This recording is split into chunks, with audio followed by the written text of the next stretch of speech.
Well, my name is Ismael Beltran, and I'm here at the Jornada doing a research project for Katie and Dr. Rango, who through an internship opportunity back from El Paso, from the University of Texas at El Paso, otherwise known as UTEP, I was able to land here for a summer internship. So I'm currently pursuing a degree, a Master of Science in Environmental Engineering. It happens to be a branch from civil engineering. That was my bachelor's back in 2014, but now I'm continuing my studies into a master's degree. So many studies over the past 10 years or so have been research studies that deal with dust on snow phenomenon. This phenomenon has been done by in situ studies by many scientists, and part of the research that I'm doing here is I'm having to use public available data available online for me to use for that research, rather than me going into the actual site and performing this research. With this public available data, and be able to produce the same type, or at least close information or study that people are doing in situ.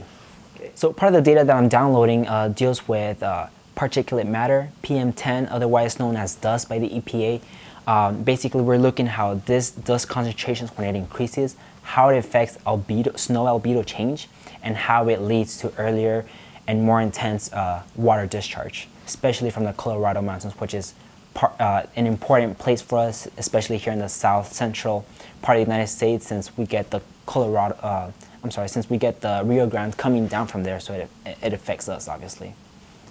From the Colorado Plateau, which is around the four corners of the United States, it's a very dry and arid place. So a lot of the prevailing winds go northeast towards the Colorado mountains, especially around the San Juan County area. That's where most of the dust accumulates, and that's exactly where the Rio Grande starts off and leads down south.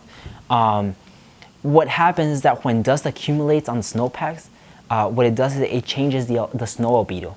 Snow albedo, as we know, it's how much radiant heat or energy is being absorbed by this surface area. So when dust accumulates, snow albedo drops, and it makes snow take in more heat. So because of that, instead of the heat reflecting off, we're consuming this energy, and it's making snow melt occur faster and earlier within the year. So once snow melts, then we see this earlier discharge. Based on data that I was collecting, it showed that every time high concentrations of dust increased, half of the volume from the snow melt discharged a lot earlier in the year. So although we continue to see this trend, like we see that discharge is happening less and less. Like there's less water each year. Like we've noticed increase of dust and decrease in discharge. That means there's less moisture in the air, especially in the Colorado Plateau, since that's the major source of dust, meaning less humidity, so more dust is able to go into the atmosphere and be deposited in snowpacks. And when this happens, this continues to create that earlier discharge. But because also climate is increasing, there's less snow every time in the Colorado mountains. So snow dip is decreasing, seeing this decrease in discharge. So we continue to see this trend that we're getting less water and more dust concentrations. So what does that mean for the future, like 20 years from now? And what does that mean for farmers and irrigation? What's going to happen to crop production? Or do we just rely on rainfall and snowpacks?